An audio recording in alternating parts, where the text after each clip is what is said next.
Bonjour à tous et bienvenue dans le Calvados. Je suis très heureuse de vous retrouver ici à Granteville, une petite commune à côté de Caen. Ce matin, nous sommes chez des grandes amies du Jour du Seigneur, les Sœurs de l'Annonciade, dans un tout nouveau monastère construit il y a 2 ans. Vous le découvrirez juste avant la messe qui aura lieu dans la chapelle du monastère.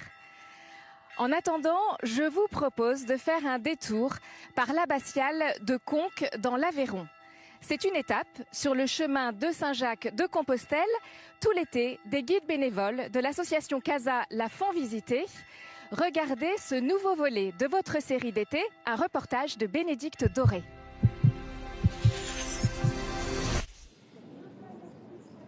Bienvenue à Conques, bienvenue à l'abbatiale Sainte-Foy de Conques.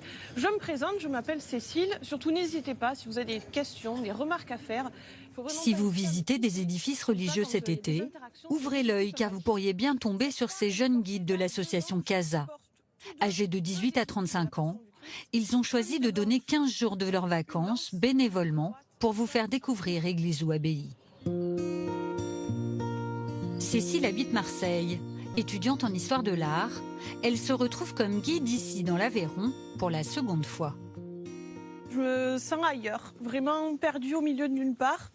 Et ça me fait vraiment du bien parce que être à Conques, ça permet d'être coupé du quotidien, coupé de la ville aussi. Et c'est ça qui fait du bien. Puis aussi ce petit village perdu au milieu de nulle part, au milieu de la nature. J'aime beaucoup la nature, donc je me sens très bien à Conques. Et puis je me sens très bien aussi parce que les hospitaliers, les prémontrés sont vraiment des gens très très accueillants et bienveillants. Donc c'est ça aussi qui me plaît à Conques. Et puis j'ai eu un coup de foudre avec le lieu, donc c'est pour ça que j'ai voulu y retourner. De ces lieux chargés d'histoire et témoins de foi, Cécile offre aux touristes une explication artistique et spirituelle. Toutes les églises vont être construites comme ça. Les entrées sont toujours très sombres, comme les enfers, les ténèbres. On laisse un petit peu tout ce qui est mauvais, hop, on dépose notre sac à dos et on arrive dans les églises. Et plus on s'avance, plus on va vers la lumière et la vérité. Je pense qu'une visite de la sorte peut être aussi un moyen de s'intéresser un peu plus sur le côté spirituel à la fois du lieu et puis après selon nos centres d'intérêt sur autre chose. En plus, Cécile fait partie des personnes qui arrivent à transmettre ce genre d'émotions donc, au niveau spirituel, donc ça se ressent aussi. C'est différent d'une visite classique parce qu'en plus elle est bénévole et elle fait ça surtout avec le cœur, c'est-à-dire qu'elle diffuse un message, disons, chrétien qui est beaucoup plus poussé qu'un guide traditionnel qui va vous raconter à la chaîne l'histoire de l'église, de l'architecture. Elle y met plus de cœur dans tout ça. Et elle y met sa dimension personnelle, sa dimension intérieure. Je te sers ? Ouais, je viens. Tu veux de l'eau ? Oui, merci. C'est vrai qu'on est plus un ami compétent qu'un guide ami dans le sens où voilà, on met en place cette dimension de partage, d'accueil, de générosité et compétent parce que du coup on délivre des informations aux visiteurs. Nous vraiment on accentue ce côté accueil, générosité, don et c'est ça que j'aime beaucoup dans le bénévolat. On fait visiter un édifice religieux, forcément il y a un message sacré et c'est ça qui me plaît d'être dans la transmission. Voilà, c'est aussi le but de notre association, à la fois de parler de l'art, de l'histoire et du spirituel. Après, si t'as pas le mot précis, oui, mais souvent ils vont t'aider parce qu'ils vont te dire le mot anglais qui correspond. Chapiteau, voilà. On n'est pas là pour évangéliser, on est là simplement pour essayer de parler, de faire parler les pierres.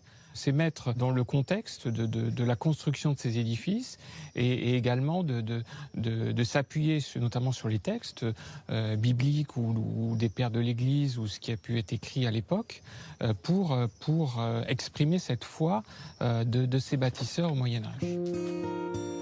Depuis plus de 40 ans, les guides CASA vous offrent cette visite estivale de l'abbatiale à la demande des prémontrés.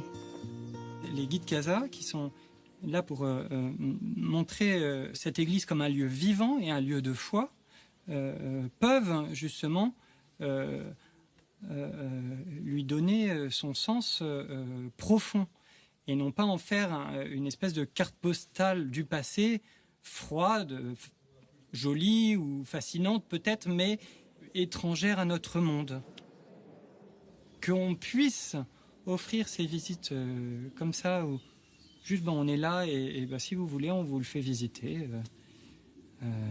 Je trouve que ça a beaucoup de, ça résonne avec la grâce, quoi. Voilà, la grâce, c'est gracieux, c'est gratuit. Et dans un lieu aussi beau, ça fait sens, quoi.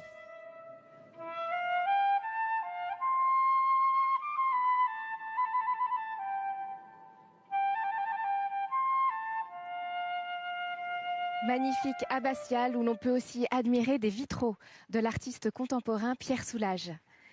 Ici aussi, chez les Sœurs de l'Annonciade, le contemporain côtoie l'ancien. Je me trouve maintenant dans le cloître de ce nouveau monastère et vous voyez les sœurs passer qui se rendent à la messe.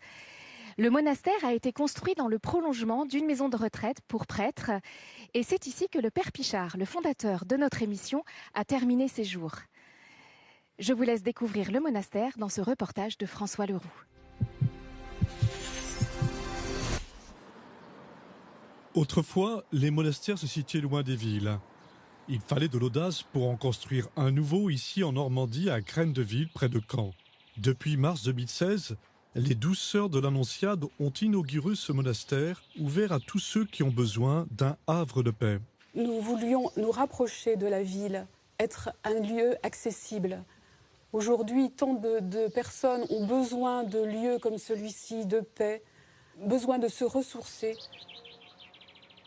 Je crois que ce qu'ils apprécient beaucoup, c'est la paix. C'est la prière aussi, puisqu'ils viennent partager aussi notre liturgie.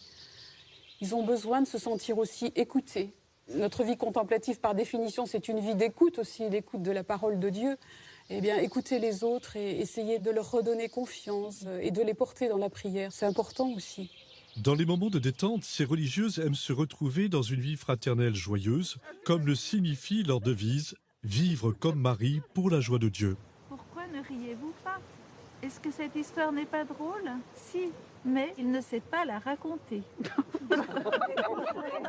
L'originalité du projet de ce monastère est de réunir 2 formes de vie religieuse, avec 9 moniales contemplatives et 3 sœurs apostoliques. Nous avons la même spiritualité que nos sœurs moniales, donc en fait c'est essayer de vivre comme Marie, vivre une vie évangélique, mais on le fait dans le concret de chaque jour. Pour les laïcs aussi, on essaye de partager la spiritualité.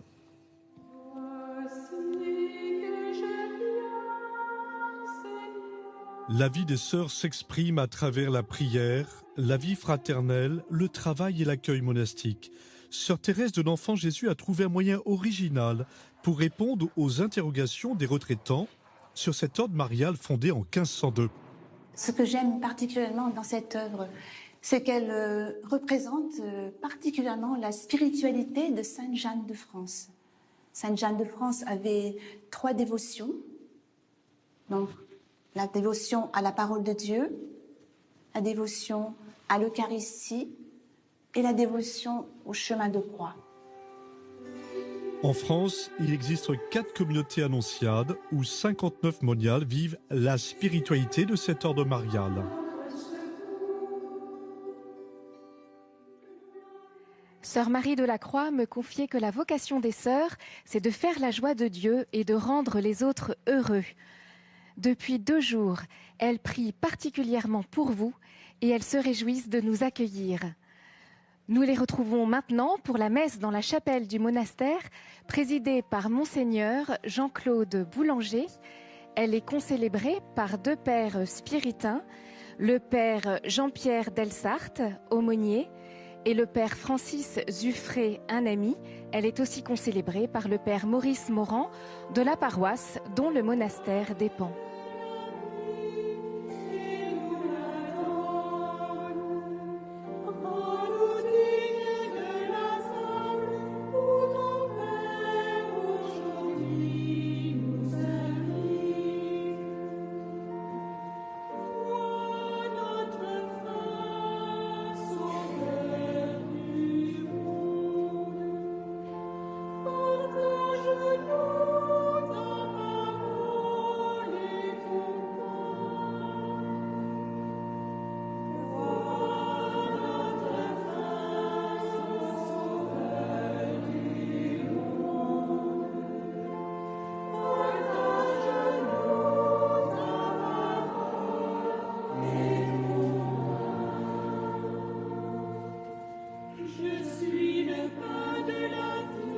composition florale au pied de l'ambon évoque la fin des moissons et la récolte du lin cultivé dans la région.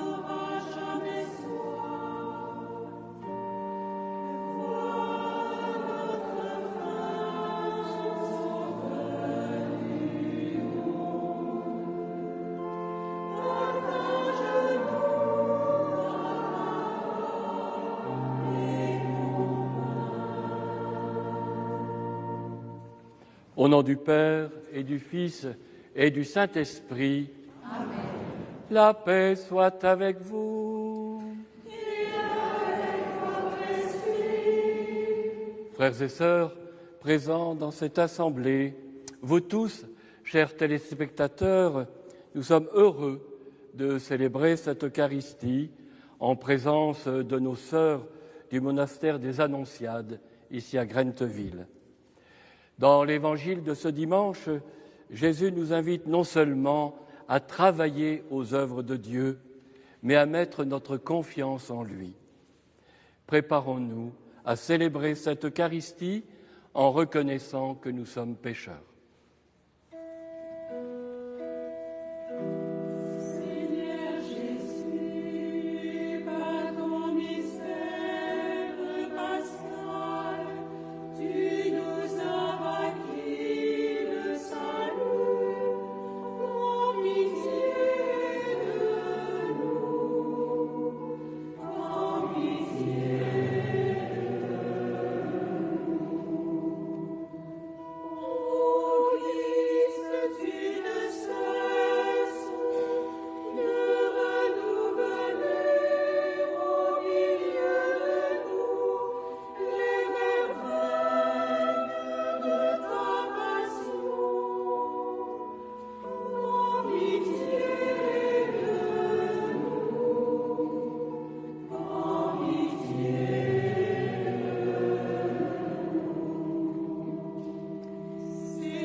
Que Dieu Tout-Puissant nous fasse miséricorde, qu'il nous pardonne nos péchés et nous conduise à la vie éternelle.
Prions le Seigneur.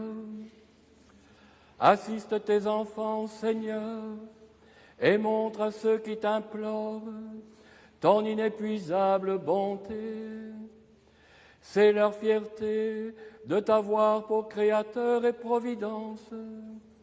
Restaure pour eux ta création, et l'ayant renouvelée, protège-la.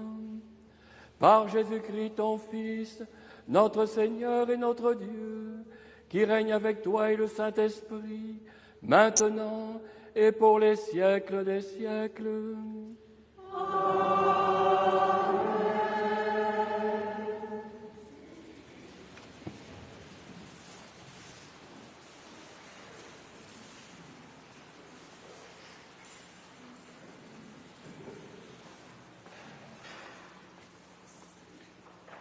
Lecture du livre de l'Exode. En ces jours-là, dans le désert, toute la communauté des fils d'Israël récriminait contre Moïse et son frère Aaron. Les fils d'Israël leur dirent : « Ah, il aurait mieux valu mourir de la main du Seigneur au pays d'Égypte, quand nous étions assis près des marmites de viande, quand nous mangions du pain à satiété. Vous nous avez fait sortir dans ce désert pour faire mourir de faim tout ce peuple assemblé. » Le Seigneur dit à Moïse : « Voici que du ciel, je vais faire pleuvoir du pain pour vous. Le peuple sortira pour recueillir chaque jour sa ration quotidienne, et ainsi je vais le mettre à l'épreuve. Je verrai s'il marchera ou non selon ma loi. J'ai entendu les récriminations des fils d'Israël. Tu leur diras : au coucher du soleil, vous mangerez de la viande, et le lendemain matin, vous aurez du pain à satiété. Alors vous saurez que moi, le Seigneur, je suis votre Dieu. » Le soir même, surgit un vol de cailles qui recouvrirent le camp, et le lendemain matin, il y avait une couche de rosée autour du camp. Lorsque la couche de rosée s'évapora, il y avait à la surface du désert une fine croûte, quelque chose de fin comme du givre, sur le sol. Quand ils virent cela, les fils d'Israël se dirent l'un à l'autre : « Man où ?» ce qui veut dire « qu'est-ce que c'est ?» car ils ne savaient pas ce que c'était. Moïse leur dit : « C'est le pain que le Seigneur vous donne à manger. » Parole du Seigneur.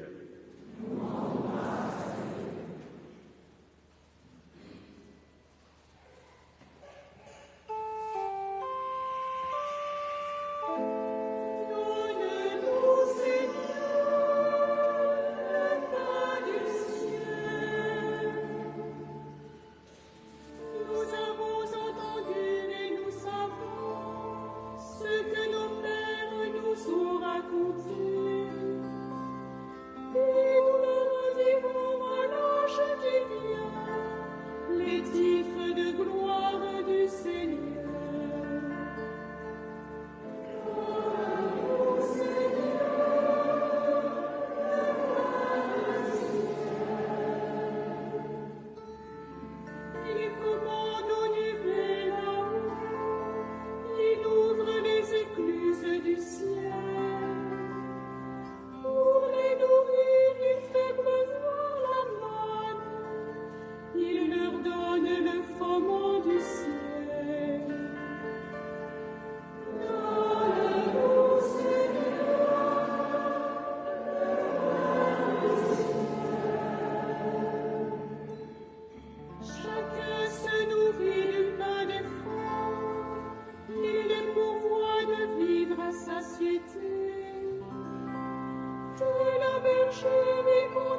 Lecture de la lettre de saint Paul apôtre aux Éphésiens. Frères, je vous le dis, j'en témoigne dans le Seigneur. Vous ne devez plus vous conduire comme les païens qui se laissent guider par le néant de leurs pensées. Mais vous, ce n'est pas ainsi que l'on vous a appris à connaître le Christ, si du moins l'annonce et l'enseignement que vous avez reçus à son sujet s'accordent à la vérité qui est en Jésus. Il s'agit de vous défaire de votre conduite d'autrefois, c'est-à-dire de l'homme ancien, corrompu par les convoitises qui l'entraînent dans l'erreur. Laissez-vous renouveler par la transformation spirituelle de votre pensée. Revêtez-vous de l'homme nouveau, créé selon Dieu dans la justice et la sainteté, conforme à la vérité. Parole du Seigneur.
Le Seigneur soit avec vous. Et avec votre esprit. Évangile de Jésus-Christ selon saint Jean. Gloire à toi, Seigneur. En ce temps-là, quand la foule vit que Jésus n'était pas là, ni ses disciples, les gens montèrent dans les barques et se dirigèrent vers Capharnaüm, à la recherche de Jésus. L'ayant trouvé sur l'autre rive, ils lui dirent « Rabbi, quand es-tu arrivé ici ?» Jésus leur répondit « Amen, amen, je vous le dis. Vous me cherchez, non parce que vous avez vu des signes, mais parce que vous avez mangé de ces pains et que vous avez été rassasiés. Travaillez non pas pour la nourriture qui se perd, mais pour la nourriture qui demeure jusque dans la vie éternelle, celle que vous donnera le Fils de l'homme, lui que Dieu, le Père, a marqué de son sceau. » Ils lui dirent alors, « Que devons-nous faire pour travailler aux œuvres de Dieu ?» Jésus leur répondit, « L'œuvre de Dieu, c'est que vous croyez en celui qui l'a envoyé. » Ils lui dirent alors, « Quel signe vas-tu accomplir pour que nous puissions le voir et te croire? Quelle œuvre vas-tu faire? Au désert, nos pères ont mangé la manne, comme dit l'Écriture, il leur a donné à manger le pain venu du ciel. » Jésus leur répondit, « Amen, amen, je vous le dis. Ce n'est pas Moïse qui vous a donné le pain venu du ciel, c'est mon Père qui vous donne le vrai pain venu du ciel.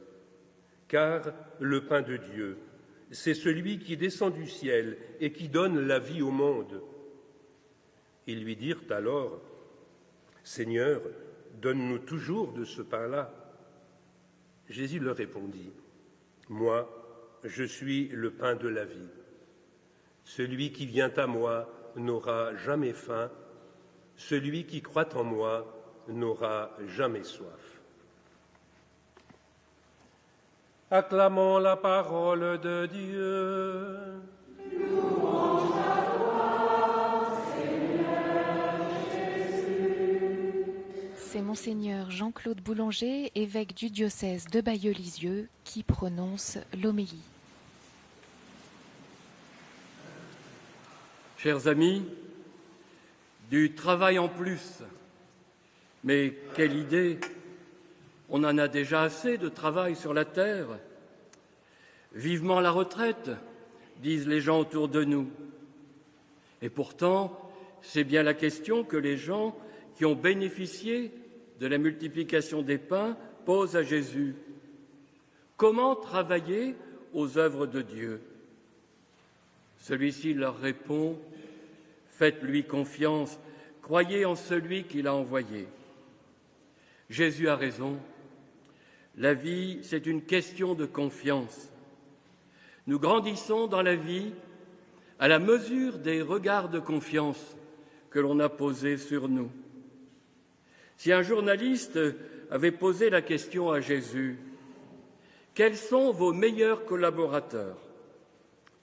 il aurait répondu: sa mère, la Vierge Marie. Elle a toujours eu confiance en lui. Elle l'a même suivi jusqu'à la croix, alors que Pierre, son collaborateur principal, a pris la fuite. On comprend que sainte Thérèse, qui a vécu à Lisieux, non loin d'ici, ait pu dire « la confiance », rien que la confiance qui doit nous conduire à l'amour, avec un grand A. Mais à qui peut-on faire confiance? Douloureuse question. Je pense à cette fille de 16 ans qui se trouvait dans un lycée professionnel et qui m'a dit un jour: « J'ai plus confiance dans mon chien que dans mon copain. » Une autre dame d'un certain âge me dit aussi que son médecin avait décidé d'arrêter de la soigner parce qu'elle ne lui faisait pas confiance. Je me souviens encore de ce garçon de 14 ans qui, au moment de la préparation de la confirmation, a posé cette question à son père en retournant dans la voiture avec lui. « Papa, est-ce que tu as confiance en moi ?» Vous sentez bien que la confiance, c'est le ressort de la vie. Et Jésus nous pose la même question. « Est-ce que vous avez confiance en moi ? Est-ce que vous avez confiance en Dieu qui vous aime ?» Je pense à cette petite fille à qui je demandais si elle avait confiance en Jésus et qui me répond: « Mais je lui dis tous les jours que je l'aime. » N'y a-t-il plus belle parole venant d'un enfant? Je revois aussi cette plage de Copacabana au Brésil où nous étions avec les jeunes lors des Journées mondiales de la jeunesse. Je pensais à ce poète brésilien qui revoyait sa vie en regardant les traces de pas sur le sable de cette plage. Il voyait 4 pas et il remerciait Dieu en disant « Merci mon Dieu, ce sont mes pas et les tiens, je me souviens, c'étaient les moments heureux de ma vie. » Et tout à coup, il devint triste. Il n'y avait plus que 2 pas et il dit à Dieu « Mon Dieu, je revois les moments tragiques de ma vie, tu n'étais plus là. » Une petite voix résonnait dans son cœur. « Regarde bien, dit Dieu, ce sont mes pas. La vie était devenue trop dure pour toi et je te portais dans mes bras pour continuer le chemin. » Oui, chers amis, on ne voit pas toujours que Dieu nous prenait dans ses bras pour continuer le chemin de la vie. Et c'est la grâce que nous recevons de Dieu. Mettons notre confiance en lui, il est fidèle. La vie, une question de fidélité.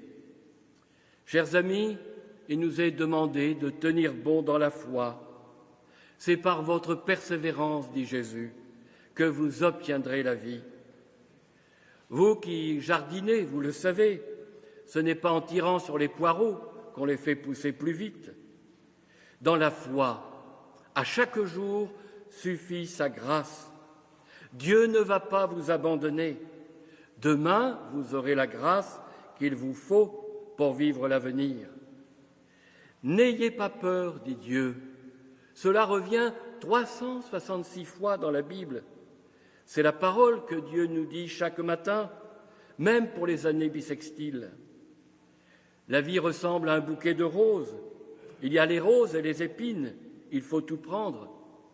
C'est ce qu'a vécu Sainte Jeanne de France, la fondatrice des Sœurs de l'Annonciade.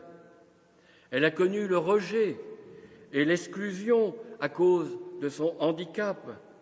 Elle a subi la trahison conjugale et sa vocation religieuse a souvent été contrariée.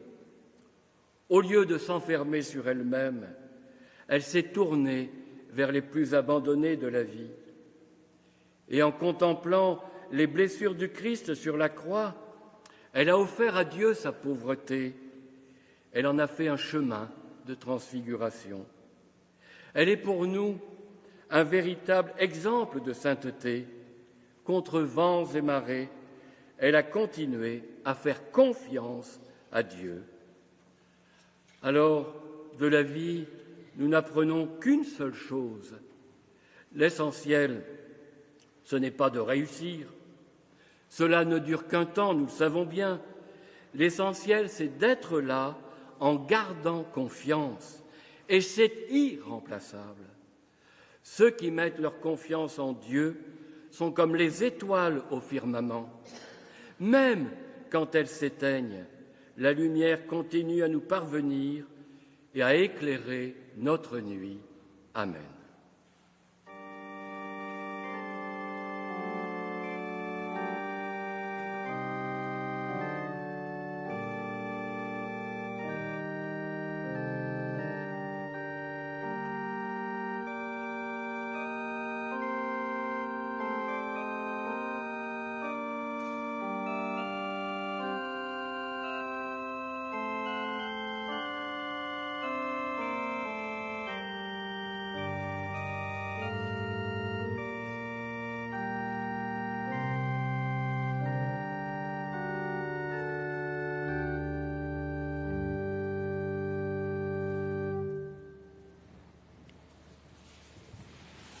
Je crois en Dieu, le Père Tout-Puissant, Créateur du ciel et de la terre, et en Jésus-Christ, son Fils unique, notre Seigneur, qui a été conçu du Saint-Esprit, est né de la Vierge Marie, a souffert sous Ponce Pilate, a été crucifié, est mort et a été enseveli, est descendu aux enfers, le troisième jour est ressuscité des morts, est monté aux cieux, est assis à la droite de Dieu, le Père Tout-Puissant, d'où il viendra juger les vivants et les morts. Je crois en l'Esprit Saint, à la Sainte Église catholique, à la communion des saints, à la rémission des péchés, à la résurrection de la chair, à la vie éternelle. Amen. Portons devant le Seigneur notre Dieu toutes les fins des hommes et demandons-lui la grâce de savoir partager ce que nous avons et ce que nous sommes. Pour que l'Église sache donner au monde de ce temps le pain de la parole, ton Fils Seigneur. Seigneur, nous te prions.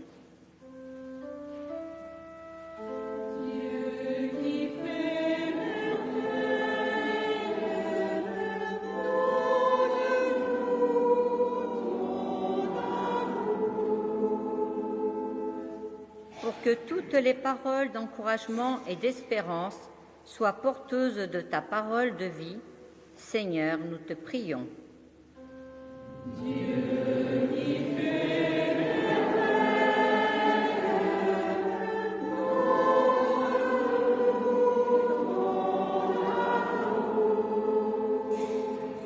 pour tous ceux dont les décisions peuvent contribuer à un partage plus équitable des biens de la terre, Seigneur, nous te prions. Dieu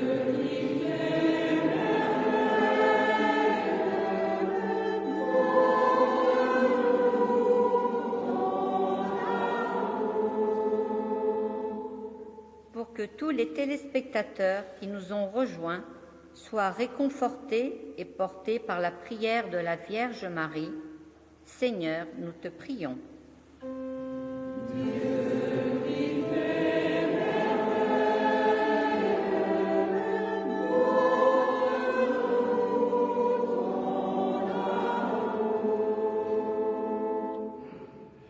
Dieu notre Père, toi qui veux attirer tous les hommes vers toi, enracine notre foi dans ton Fils qui se donne à nous, lui qui règne avec toi et le Saint-Esprit, maintenant et pour les siècles des siècles. Amen.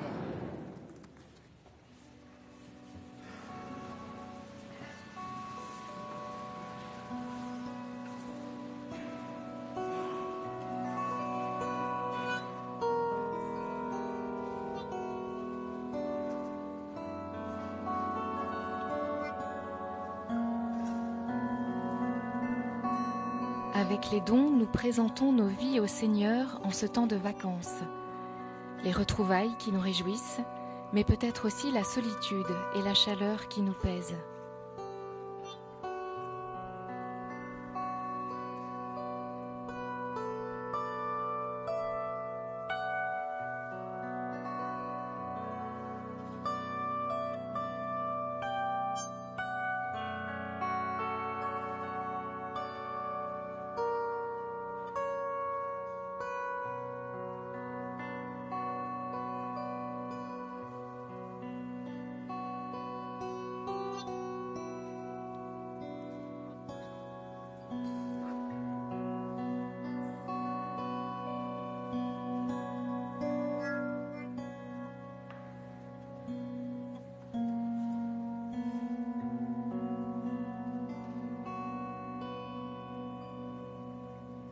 Tu es béni, Dieu de l'univers, toi qui nous donnes ce pain, fruit de la terre et du travail des hommes, nous te le présentons, il deviendra le pain de la vie. Béni soit Dieu maintenant et toujours. Tu es béni, Dieu de l'univers, toi qui nous donnes ce vin, fruit de la vigne et du travail des hommes, nous te le présentons, il deviendra le vin du royaume éternel. Béni soit Dieu maintenant et toujours. Humbles et pauvres, nous te supplions, Seigneur, accueille-nous, que cette fratrie en ce jour trouve grâce devant toi. Lave-moi de mes fautes, Seigneur, purifie-moi de mon péché.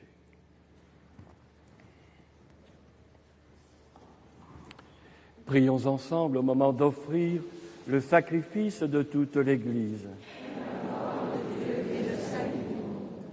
Dans ta bonté, Seigneur, sanctifie ces dons. Accepte le sacrifice spirituel de cette Eucharistie et fais de nous-mêmes une éternelle offrande à ta gloire, par Jésus le Christ notre Seigneur. Amen. Le Seigneur soit avec vous. Et avec votre esprit. Élevons notre cœur. Nous le tournons vers le Seigneur. Rendons grâce au Seigneur notre Dieu. Cela est juste et bon. Vraiment, il est juste et bon de te rendre gloire, Père très saint, Dieu éternel et tout-puissant, de qui nous tenons la vie, la croissance et l'être. Dans cette existence de chaque jour que nous recevons de ta grâce, la vie éternelle est déjà commencée. Nous avons reçu les premiers dons de l'Esprit, par qui tu as ressuscité Jésus d'entre les morts.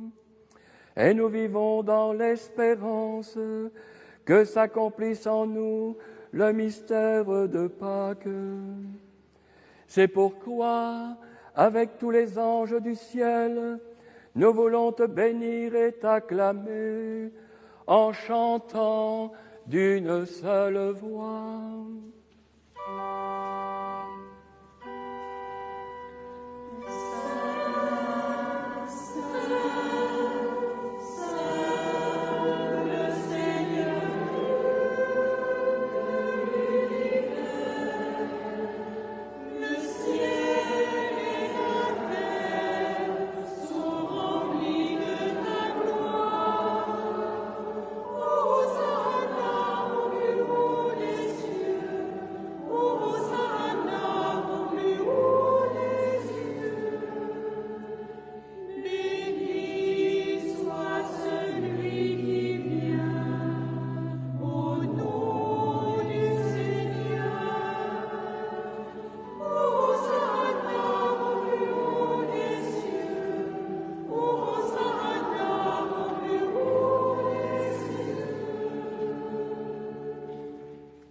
Tu es vraiment saint, Dieu de l'univers, et toute la création proclame ta louange, car c'est toi qui donnes la vie, c'est toi qui sanctifies toutes choses par ton Fils Jésus-Christ, notre Seigneur, avec la puissance de l'Esprit Saint. Et tu ne cesses de rassembler ton peuple afin qu'il te présente partout dans le monde une offrande pure. C'est pourquoi nous voici rassemblés devant toi et dans la communion de toute l'Église. En ce premier jour de la semaine, nous célébrons le jour où le Christ est ressuscité d'entre les morts. Par lui que tu as élevé à ta droite, Dieu Tout-Puissant, nous te supplions de consacrer toi-même les offrandes que nous apportons. Sanctifie-les par ton Esprit pour qu'elles deviennent le corps et le sang de ton Fils, Jésus-Christ notre Seigneur, qui nous a dit de célébrer ce mystère. La nuit même où il fut livré, il prit le pain, en te rendant grâce, il le bénit, il le rompit et le donna à ses disciples en disant « Prenez et mangez-en tous, ceci est mon corps livré pour vous. »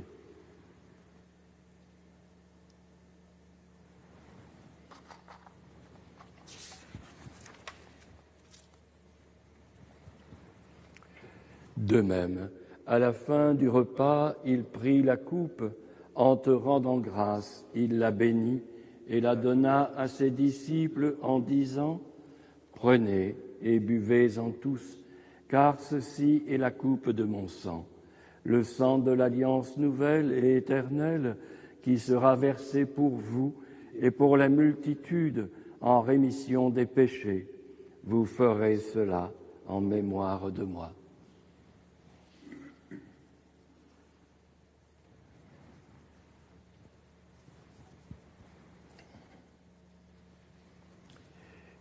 Proclamons le mystère de la foi.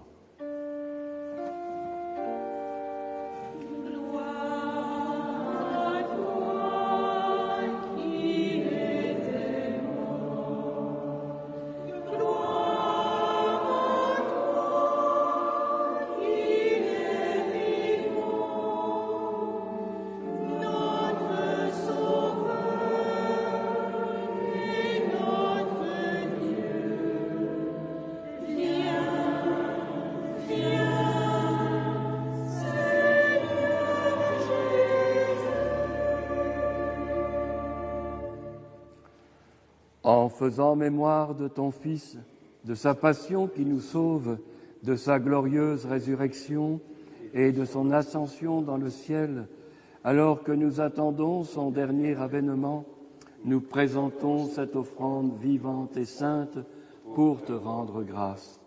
Regarde, Seigneur, le sacrifice de ton Église et daigne y reconnaître celui de ton Fils qui nous a rétablis dans ton alliance. Quand nous serons nourris de son corps et de son sang et remplis de l'Esprit Saint, accorde-nous d'être un seul corps et un seul esprit dans le Christ. Que l'Esprit Saint fasse de nous une éternelle offrande à ta gloire, pour que nous obtenions un jour les biens du monde à venir auprès de la Vierge Marie, la bienheureuse Mère de Dieu, avec Saint Joseph, son époux, avec les apôtres, les martyrs, Sainte Jeanne de France et tous les saints qui ne cessent d'intercéder pour nous.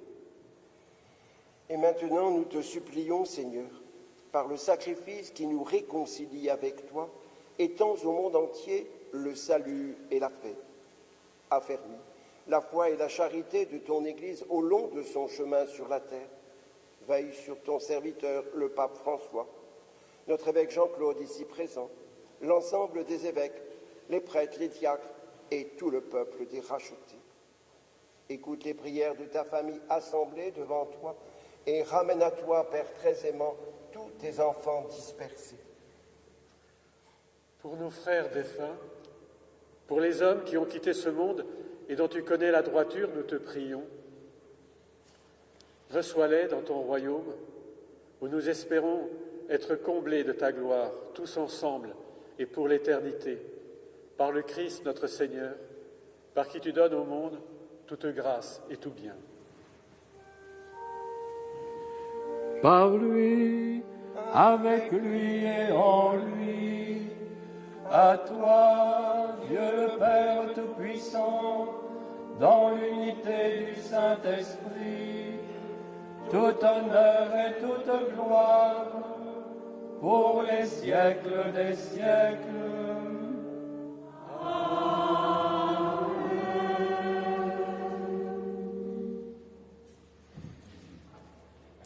Comme nous l'avons appris du Sauveur, et selon son commandement, nous osons dire: Notre Père, qui es aux cieux, que ton nom soit sanctifié, que ton règne vienne, que ta volonté soit faite sur la terre comme au ciel. Donne-nous aujourd'hui notre pain de ce jour. Pardonne-nous nos offenses, comme nous pardonnons aussi à ceux qui nous ont offensés. Et ne nous laisse pas entrer en tentation, mais délivre-nous du mal. Délivre-nous de tout mal, Seigneur, et donne la paix à notre temps. Par ta miséricorde, libère-nous du péché. Rassure-nous devant les épreuves en cette vie où nous espérons le bonheur que tu promets et l'avènement de Jésus-Christ, notre Sauveur. Car c'est à toi qu'appartiennent le règne, la puissance et la gloire pour les siècles des siècles. Seigneur Jésus-Christ, tu as dit à tes apôtres: Je vous laisse la paix, je vous donne ma paix. Ne regarde pas nos péchés, mais la foi de ton Église, pour que ta volonté s'accomplisse. Donne-lui toujours cette paix et conduis-la vers l'unité parfaite, toi qui règnes pour les siècles des siècles. Amen. Frères et sœurs, dans cette Église ou devant votre écran, que la paix du Seigneur soit toujours avec vous. Et avec votre esprit. Dans la charité du Christ, donnez-vous la paix.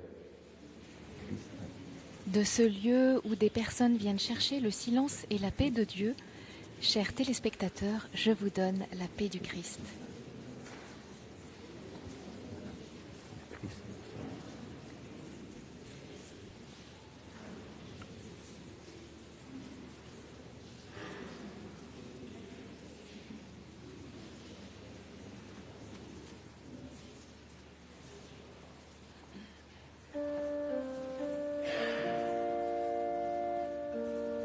Agneau de Dieu qui enlève le péché du monde, aie pitié de nous. Agneau de Dieu qui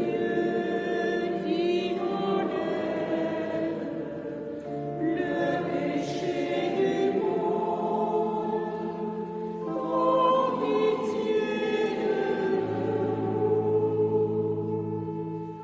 Agneau de Dieu qui enlève le péché du monde,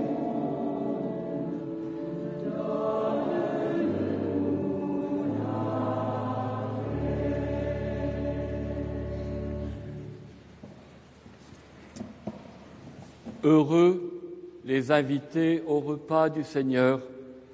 Voici l'agneau de Dieu qui enlève le péché du monde.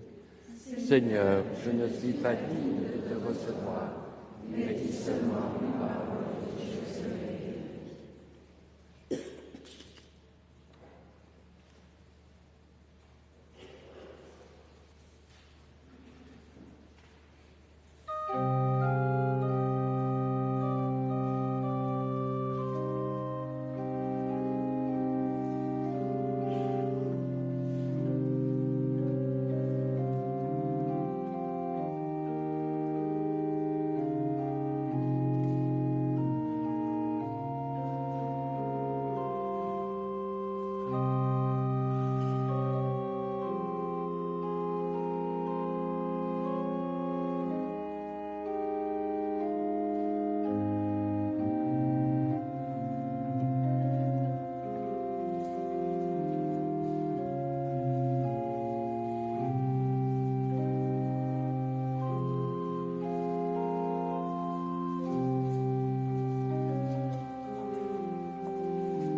Prions avec Sainte Thérèse de l'Enfant Jésus, qui a vécu à quelques kilomètres d'ici, à Lisieux. Ma vie n'est qu'un instant, une heure passagère. Ma vie n'est qu'un seul jour qui m'échappe et qui fuit. Tu le sais, ô mon Dieu, pour t'aimer sur la terre, je n'ai rien qu'aujourd'hui. Près de ton cœur divin, j'oublie tout ce qui passe. Je ne redoute plus les craintes de la nuit. Ah, donne-moi, Jésus, dans ce cœur une place, rien que pour aujourd'hui.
Prions le Seigneur. Seigneur, entoure d'une constante protection ce que tu as renouvelé par le pain du ciel. Puisque tu ne cesses de les réconforter, rends-les dignes de l'éternel salut. Par Jésus, le Christ notre Seigneur.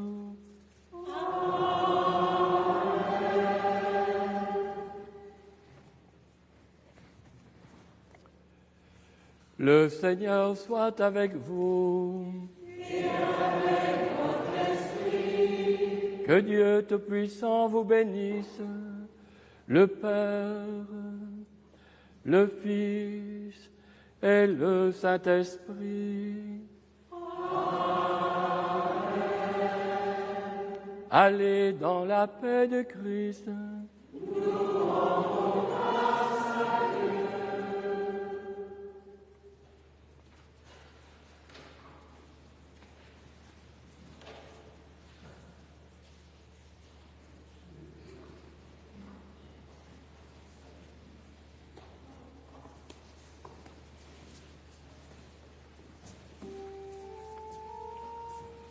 Sous l'abri de ta miséricorde,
Un grand merci à Monseigneur Boulanger et aux Sœurs de l'Annonciade pour leur accueil.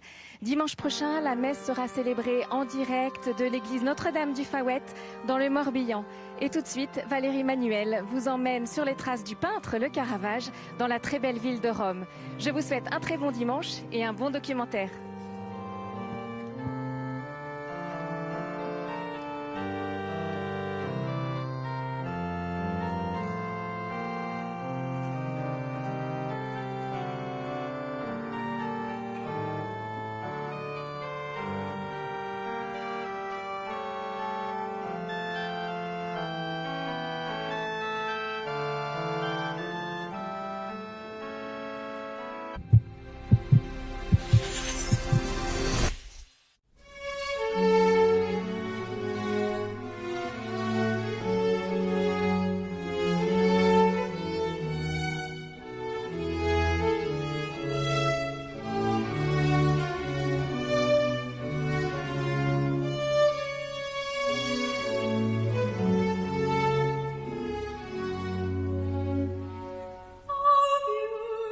Caravage, 1571-1610.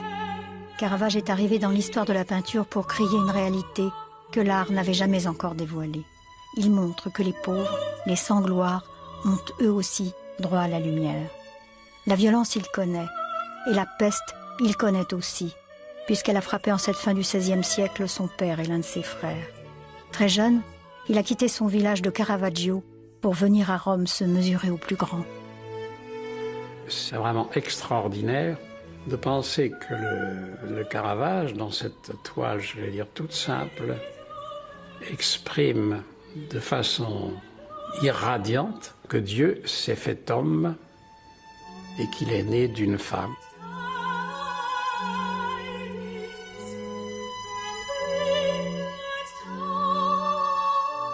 L'Évangile est destiné pour tous les hommes. Ce ne sont plus des personnages conventionnels, vêtus de pourpoint. Non, ce sont vous et moi, ce sont les Romains du temps du Caravage. L'Évangile, c'est vraiment ici et maintenant. Pour moi, le message de ce tableau. Caravage arrive à Rome très jeune.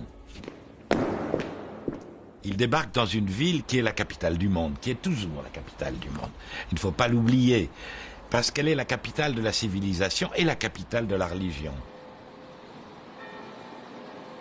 Une ville remplie de ruines antiques, de commerce, d'échanges bancaires, avec une aristocratie d'une hypocrisie phénoménale, parce qu'elle se permet tout. Et c'est ce qui fera sa sauvegarde. Dans aucune autre ville d'Italie, il n'aurait pu être ce qu'il a été comme peintre, comme artiste et comme homme, justement.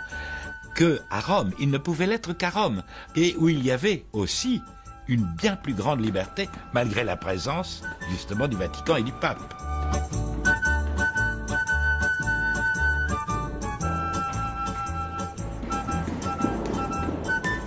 Comment évoquer cette Rome bruissante de tous les constructeurs, avec tous les artisans et les artistes qui étaient là, un chantier incroyable.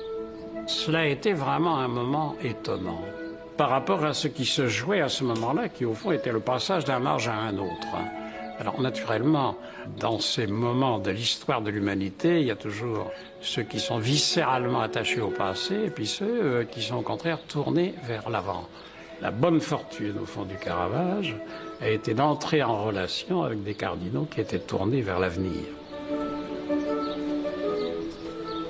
Caravage est une personnalité très complexe. Il est à la fois un homme très proche de l'homme de la rue. C'est un impulsif, un bagarreur, et d'ailleurs ce caractère va lui jouer de très mauvais tours et même l'amener dans des situations tragiques. Mais c'est quelqu'un c'est un artiste qui se retrouve d'abord reconnu assez rapidement comme le plus grand peintre de Rome, ou en tout cas un des plus excellents, et qui de ce fait se trouve introduit dans les cercles des grands prélats et au contact des cercles intellectuels les plus brillants.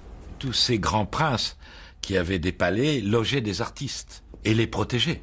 C'est-à-dire que ces gens-là faisaient partie on pourrait dire même à la limite, de famille princière. À 15 ans, il possédait parfaitement son métier et d'une rapidité d'exécution unique. Caravage est tout de suite vu comme un très très grand talent.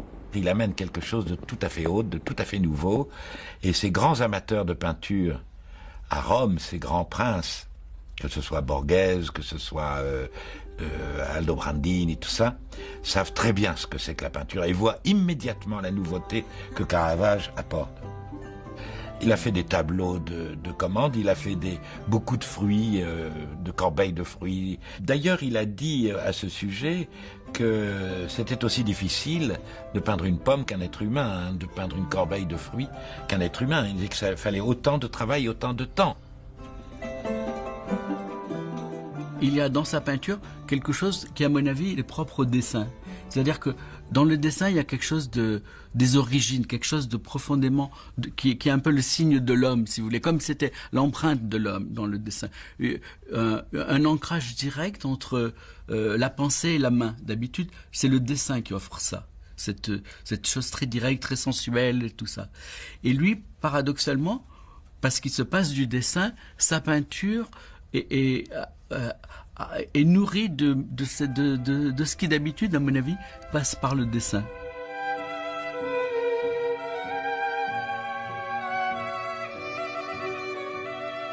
Quand j'ai la joie de célébrer à Saint-Louis des Français, souvent, pour mon homélie, je pars de la contemplation, de l'appel, dans la trilogie, si on peut dire. C'est des trois, celui qui a ma préférence. Donc l'appel de Matthieu par le Seigneur, avant l'inspiration et enfin le martyre.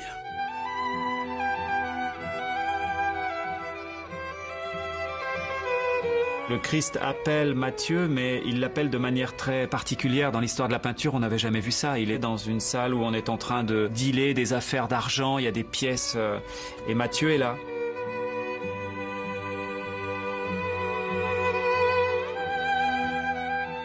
Et il y a des jeunes gens, un peu en armes, peut-être des mauvais garçons, des jeunes garçons, un vieux.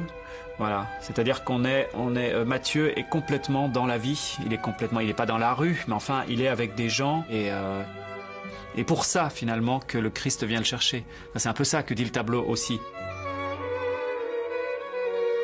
Cette scène est pour moi tout à fait remarquable, et je ne parle pas simplement d'un point de vue esthétique, mais du point de vue du croyant. Un homme qui était jusque-là un percepteur d'impôts est surpris par un appel inattendu. Le décor est réduit à presque rien. Il y a un certain nombre de personnages qui ne voient pas ce qui se passe. Le vieux, qui est penché sur l'argent que compte l'autre, ne regarde pas vers la porte qui s'est ouverte et vers les deux personnages qui sont entrés. Il n'y a que Matthieu qui les voit. J'aime beaucoup cette main, qui me rappelle d'ailleurs bien sûr, dans le jeu des mains, on ne peut pas ne pas penser à Michel-Ange et à la chapelle Sixtine, le geste du Créateur. Mais ce geste est aussi très curieux par rapport à celui de Michel-Ange, parce que c'est un geste un peu mou.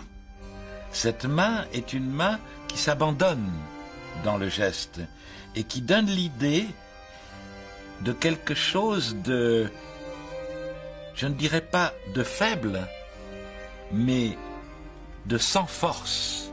Caravage, toujours très intelligent, veut donner le sentiment que cet homme a été mort. Et alors, l'autre main qui se dirige vers lui-même, alors là, Matthieu dit « Crois-moi ». Et il y a non seulement le jeu des mains, mais il y a le jeu des regards. Et ce qui est tout à fait extraordinaire, alors que c'est le Seigneur qui est la source de la lumière, le visage du Christ est sombre, et donc c'est celui de Matthieu qui est dans la lumière, comme si la lumière qui venait de Jésus, donc, l'illuminait au moment et où l'on devine qu'il va répondre oui. C'est le sacré qui fait irruption dans la vie la plus quotidienne. Et cette irruption est absolument saisissante, prodigieuse, de la façon dont Caravage l'a peint, c'est-à-dire c'est une apparition, cette apparition du Christ accompagné par Saint Pierre, qui surgit comme le rayon de lumière qui est peint sur le mur. Donc il y a là une sorte de scénographie par la lumière qui fait que le spirituel, le sacré, surgit tout d'un coup dans le quotidien et c'est un événement prodigieux. Et c'est la façon dont Caravage a de manifester son entendement de la spiritualité chrétienne.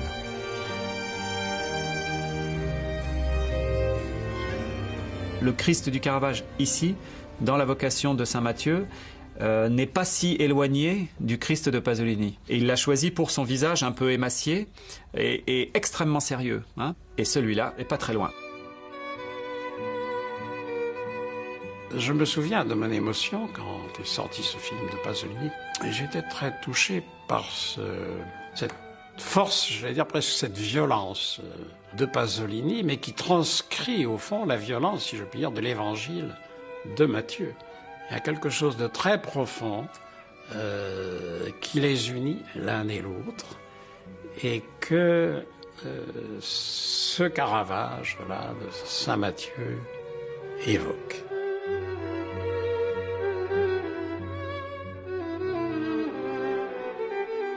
On a dit de lui qu'il était l'inventeur du clair-obscur. C'est vrai aussi, bien sûr, c'est-à-dire il l'a poussé à son extrémité. Mais pourquoi? Parce que pour lui, la vie est ombre et lumière.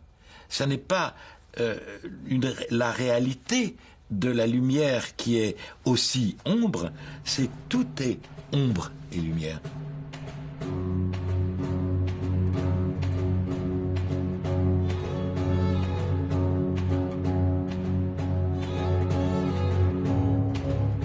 Voilà le martyre de Matthieu.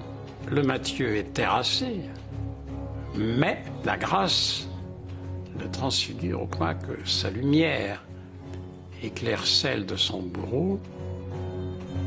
Apparemment, le bourreau est en train de l'empêcher de saisir la palme du martyr. Et ici, on est sur cet instant. Est-ce qu'on sera en enfer ou est-ce qu'on sera au paradis? Est-ce qu'on a tout perdu ou tout gagné? Est-ce que rétrospectivement, on sera quelqu'un de bien? Est-ce qu'on aura été toute cette question de la vie au futur antérieur, est-ce qu'on aura été quelqu'un de bien ou quelqu'un de pas bien, c'est une chose assez que peut partager peut-être la peinture et le cinéma, c'est l'instant décisif. Hein. Et ici, on est exactement dans une question d'instant.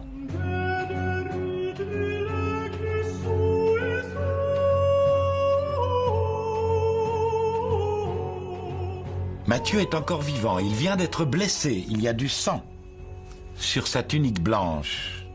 Son assassin le tient par le bras. Il va le tuer. Mais il est déjà à moitié tué, puisqu'il est déjà blessé. Et son assassin fait partie des gens, des hommes que Matthieu était en train de baptiser. Donc c'est un traître. C'est quelqu'un qu'on a introduit là-bas pour tuer le saint et qui joue un rôle. Le Caravage est peintre d'un spirituel qui est lui-même charnel. Et c'est au fond pour moi la caractéristique forte, je puis dire, du Caravage. Et à un moment important dans l'histoire de l'Église, la contre-réforme, l'affirmation de la foi catholique qui était remise en cause par les réformateurs, et cette façon qu'a le Caravage de nous rappeler que les hommes que nous vénérons comme des martyrs ne sont pas tombés du ciel comme un aérolithe sans père ni mère ni généalogie, mais qu'au contraire, ils sont pétris de la même fragile argile humaine qui est la nôtre. Ce qui l'intéresse essentiellement est tout de même le drame chrétien, ce qui s'y dit de la condition humaine, de la fatalité de la souffrance, de la culpabilité. Ce qu'il nous peint, c'est la prose de la vie.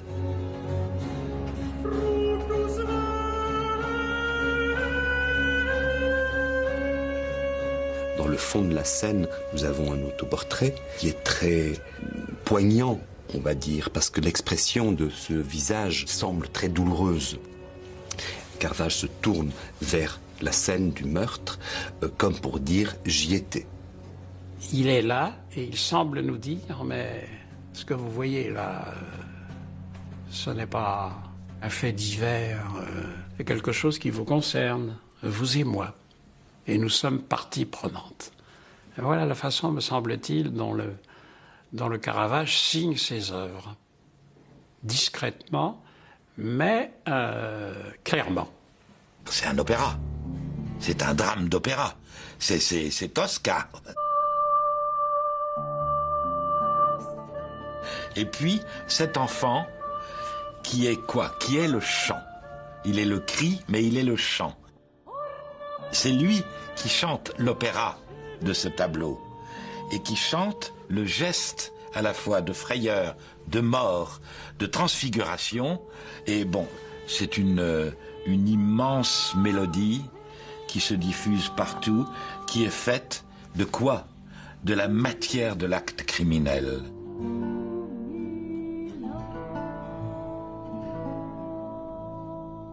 Et c'est par l'acte criminel que Caravage, qui en savait à la fois la saveur, le goût du sang, et qui en savait la puissance, pouvait évoquer réellement ce que signifiait le martyre pour un chrétien de cette époque. Et je crois que c'était extrêmement convaincant pour les gens qui rentraient dans cette église et qui voyaient ça, tout d'un coup, il leur rappelait le martyre comme réalité du christianisme.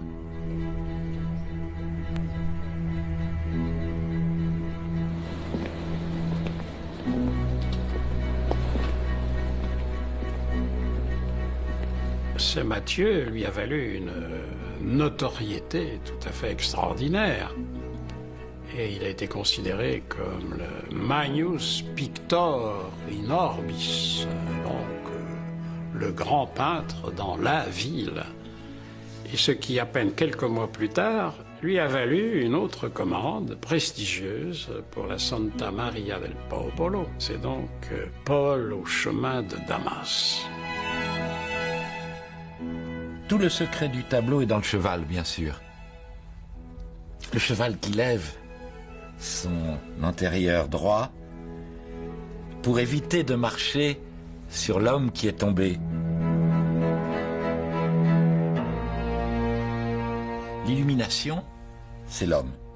L'homme est par terre. Alors l'illumination, c'est par terre d'abord. Ça, c'est un peu étrange, quand même.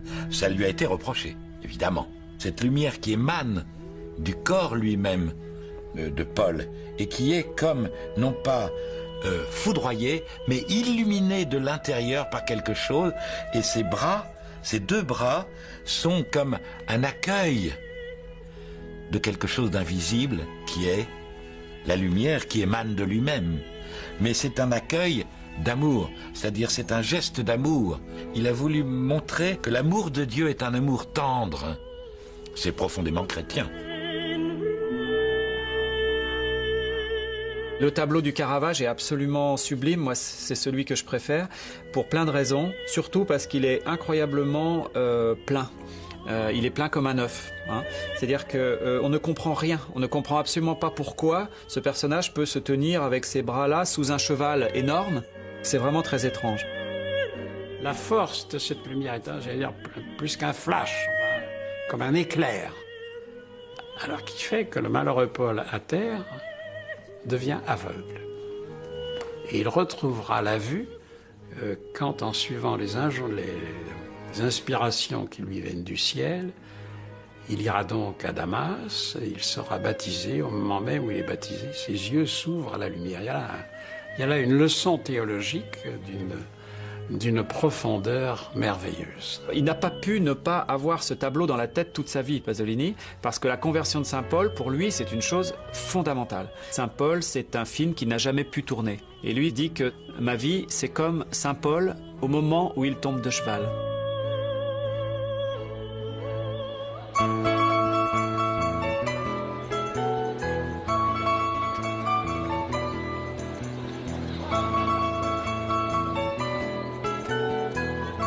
Caravage choque énormément, puisque ce qu'on lui reproche, et ce qu'on lui a reproché, c'est justement d'abandonner l'idée raphaélienne du modèle moral, du modèle de la beauté morale, de l'élévation morale. Il montre des gens du peuple, il montre des prostituées, et il dit, mais vous savez, le Christ, Marie-Madeleine, qui c'était? Les autres, qui c'était? À la limite, Marie, qui était Marie?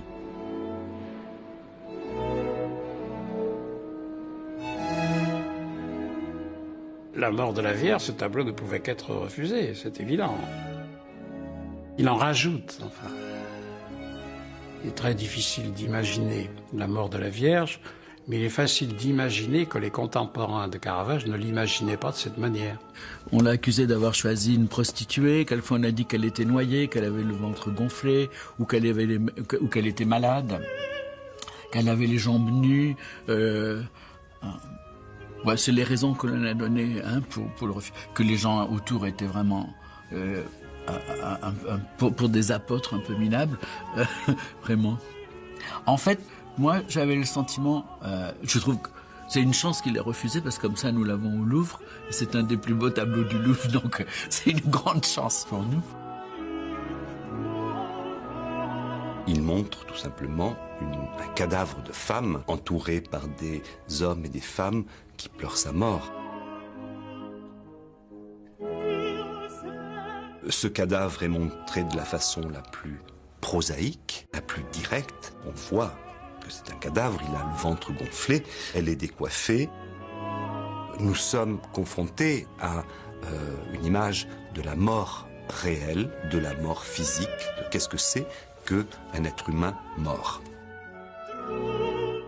Il n'a pas mis toutes ces grappes d'anges imbéciles qu'il y avait dans les peintures à cette époque-là, des trucs de poutis un peu ridicules. Il fait pas ça, mais il suggère dans la Dormition, il suggère l'Assomption à venir. Ce grand drapé rouge, c'est un peu elle qui va passer à un autre stade. Vous voyez, ça annonce une espèce d'élévation comme ça. Le tableau, en tout cas, tel qu'il est composé, est fort d'humanité, si je puis dire. Toute mort est une violence imposée à la nature. Il y a là-dedans comme une explosion de violence devant ce qu'est la mort. Il montre une morte, c'est-à-dire la Vierge était une femme, rien qu'une femme. Nous sommes tous divins par le fait d'être humains. C'est ça qu'affirme tout le temps Caravage, tout le temps, partout. Et ça, c'est une grande, grande nouveauté à l'intérieur de la pensée chrétienne et à l'intérieur de la pensée même de la peinture.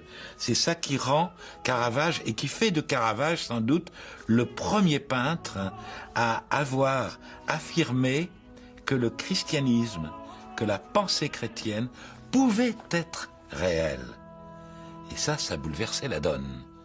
Et ça, c'était le seul antidote possible. Et c'est là où il est génial et très intelligent, à la pensée qui déferlait du Nord, la pensée calviniste, luthérienne, qui arrivait et qui niait la divinité de la Vierge.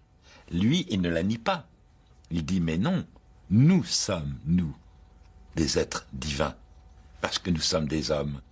C'est quelque chose d'extraordinaire d'avoir osé dire ça. Et c'est dans tous ces tableaux. Caravage est un homme qui vit la vie de la rue. On le sait, il est tout le temps pris dans des bagarres, il est provocateur, il est très orgueilleux, il est très impulsif. En 1606, il se trouve pris dans une bagarre, duel, et il tue un homme.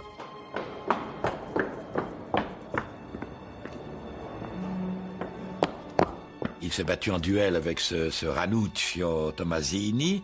Cette crapule, il l'a tué. Bon, il a fallu filer, parce que, effectivement, le type travaillait pour le parti adverse. Donc il était sûr d'avoir des ennuis. Il part et effectivement, il est condamné à mort pour assassinat. Et à partir de là, les dernières années de sa vie vont être des années de fuite, de cavale, jusqu'à sa mort précoce. On dirait qu'il cherchait le martyre ou qu'il cherchait la bagarre. Je crois que c'était un violent. C'était un homme sans doute très aristocratique dans l'esprit, extrêmement orgueilleux, et qui, si on le blessait, il sortait le couteau et il se battait tout de suite.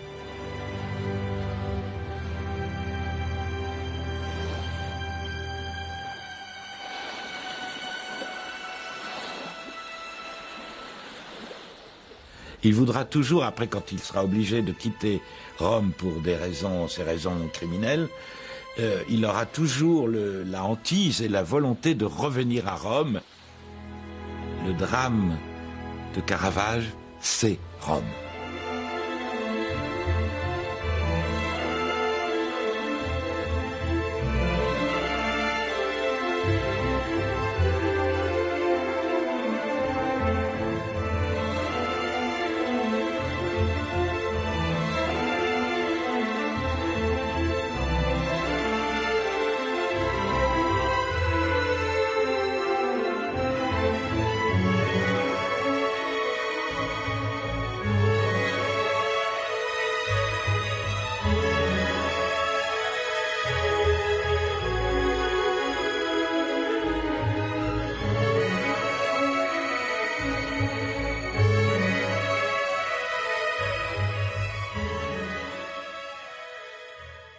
Le Caravage nous a vraiment peint l'Évangile comme un message qui nous est adressé personnellement. Il arrive à faire des corps qui ont à la fois une grande présence physique, une grande sensualité, et en même temps, ils ont cette dimension spirituelle très forte, même dans ceux où ils représentent les gens